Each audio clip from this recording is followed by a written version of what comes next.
name is Opande, a retired general. I was born and raised in Western Kenya, or in Nyanza, then, and I still believe today is still part of Nyanza, in South Nyanza district. And then after growing up to more or less the tender age of 18, then I completed my middle education. Then of course I went overseas, and then came back Kenya and took up my position as a young military man and an officer mission. And I remained as a military man, going through various stages of development in the military until I reached the status of a general and retired. What peace meant to me growing up was that I looked around where I was born, first of all. My parents and the people around us, they were very, closely knit society. And it never occurred to me that at one time or the other, people would disagree violently and continue to be living in one cohesive society that we wanted to be in. So I also learned that it was good to be friendly with people around you, even with your own siblings. When I moved for the first time from my district to another district, it occurred to me that these people in the next district were speaking a different language. They were the same people like us, but not really, speaking the same language like us. But still, they accommodated me, And I said, well, this is a good thing, and I can come to Kakamega, live in Kakamega amongst, my Kakamega people, and I can be friendly with them. So that, encouraged me in saying that even if you don't speak the same language with a different community, you should remain, friendly with it. I hadn't really, thought about what am I supposed to do when I go into this peacekeeping environment. Made a peacekeeper, or I was given that task of being a peacekeeper at a very, not middle grade, but a little higher grade, like the deputy force commander of a peacekeeping environment or mission, which was one of the first UN peacekeeping missions that eventually succeeded very well. This was in Namibia.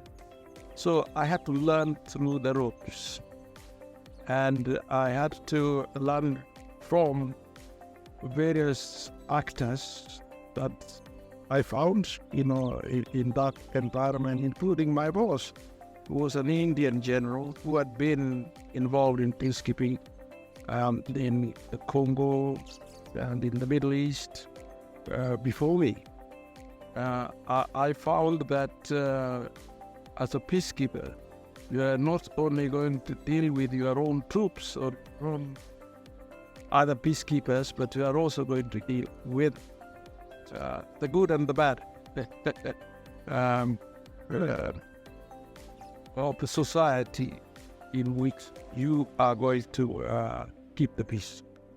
So I then managed to walk my way out gingerly and although it was only something like about 15 months,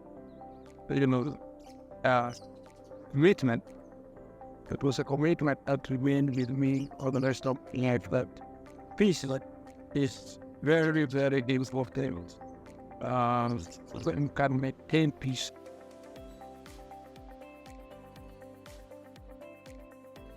When we had our own challenges in 2007, 2008, 2007 and 2008, after what, in my view, was a tragic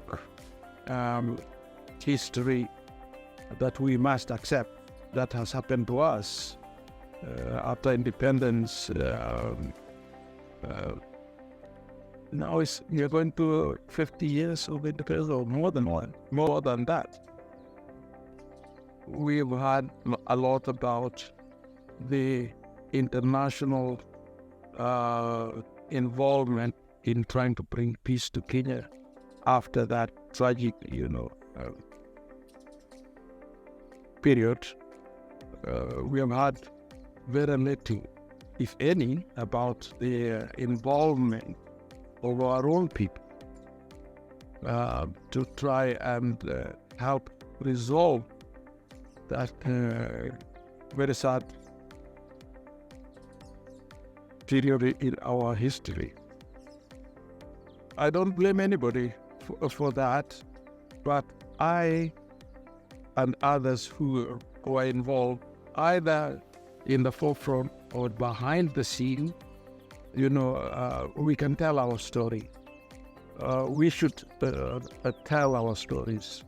We should, the writers, the historians should, research into what did our own people, Kenyans, ordinary people, and they were men, when people were rioting in the streets of, you name it, Nairobi or Eldoret or wherever, Kisumu, Mombasa, and this. There were actually Kenyans who stood out, to try and calm the situation. Many of them. Some are still alive today, some are no longer there. And they did a lot. Me, I had a small group of my colleagues, because I remember when the whole hula baloo raised its ugly, and in Eldoret, for example, where I live, which is my home, and I woke up one morning and I found that there were thousands of people who have been displaced. Some of them were my neighbors, very close neighbors, who lived, with me. I knew them and whatever. Here it is. One evening, they are displaced from their own homes, and they rushed into my compound, not to come and, destabilize me, but to seek for refuge. It made me, remember what I had seen in Namibia, what I had seen in Liberia, what I had seen in Mozambique. And I said, when I was in peacekeeping, I dealt with situations like this. Some terrible situations in peacekeeping out there. But I saw the same things, which had happened to our neighbors, our own people, within our own country. So I and a few of my friends who also had been involved in peacekeeping, like Ambassador, the late Ambassador Kiplagat, General Sinbayo, Deka Ibrahim, the late Deka Ibrahim, and others. We called one another and said, hey, what are we going to do, in our own country that can bring peace again? Because yesterday we were peaceful, hoping that the election is over and we'll have a new government, but What were we seeing in the streets?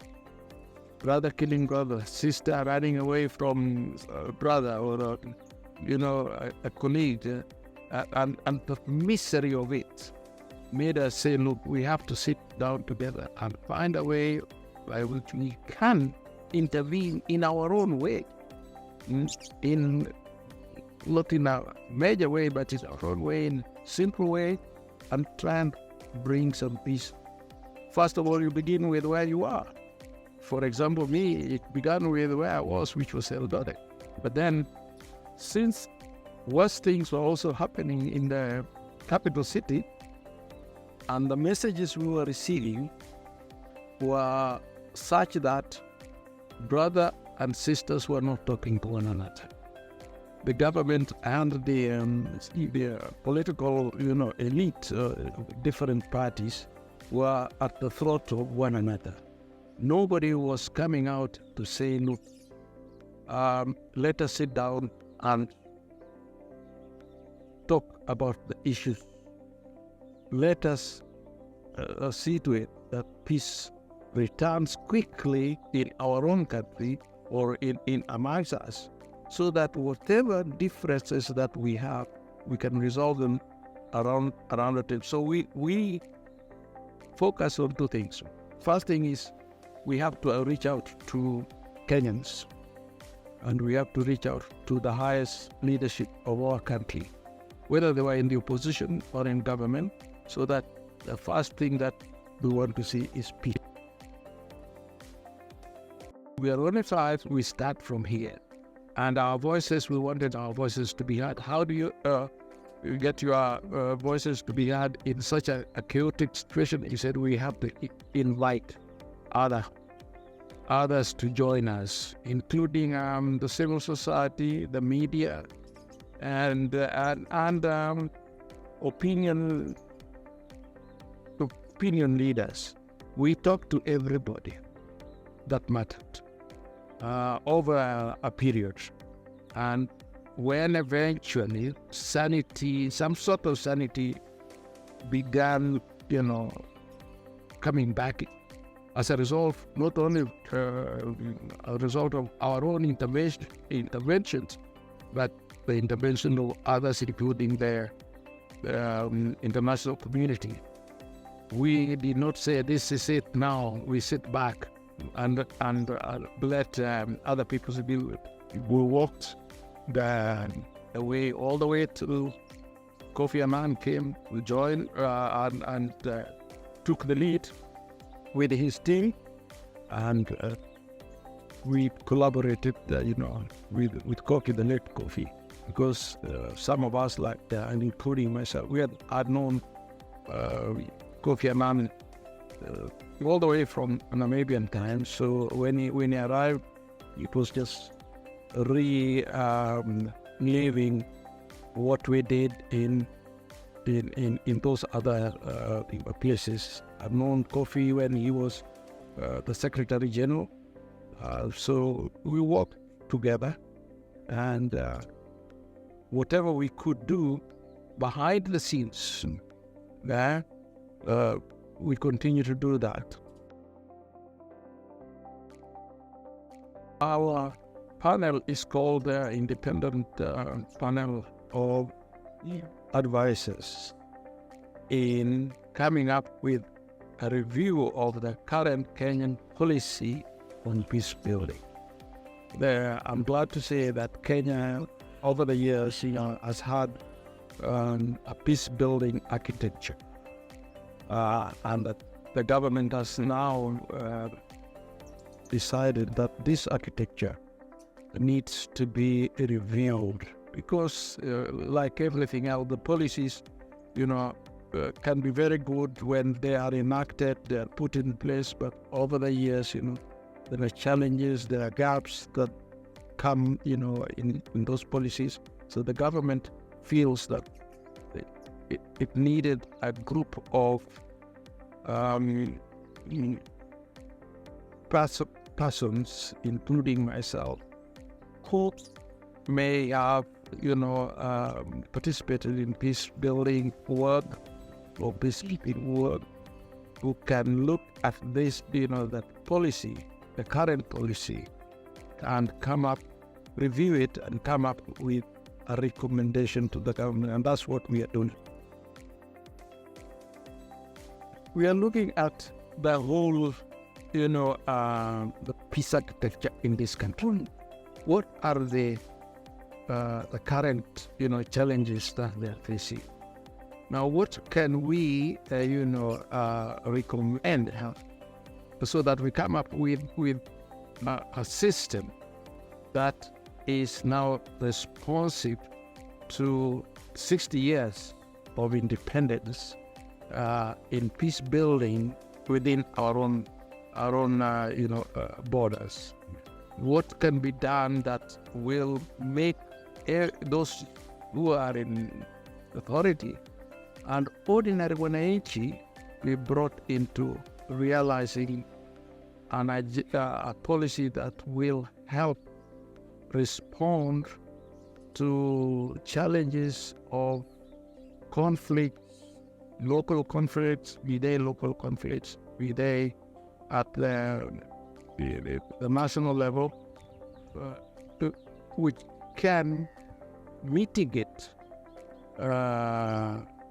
and ensure that there is, the conflict that arises within the people, wananchi, can be attended to, can be resolved before we end into people going into the streets, throwing stones, killing one another in our country. I hope someday Kenya will be a very peaceful country, that there will be no need, to have peace builders. But before we get there, we have to come up with an agenda that will mitigate, so that people don't, or the government or our people don't just respond when something has happened, but we can respond before conflict arises, and turns into bloody, killing within our own country. The young people are a part and parcel of the Kenya today future. They're the people who are going to be here in this country, leading this country.